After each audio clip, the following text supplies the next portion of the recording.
It says in verse 27, and the master of the slave felt compassion, and he released him and forgave him the debt. Praise be to God. That's the story of every one of us who has received the Holy Spirit, who has put their faith and trust in the cross and the gospel, the good news of Jesus Christ.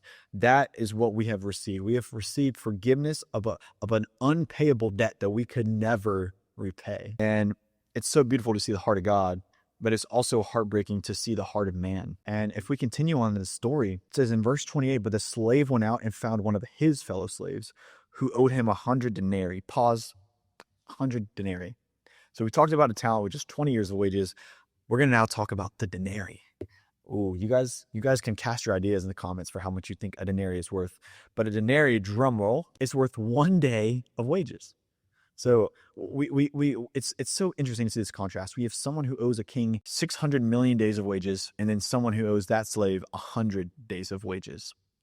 And after, the forgiveness that this original first slave received, surely the second slave, when he asks for forgiveness, he'll be forgiven, right? Right? Well, let's see.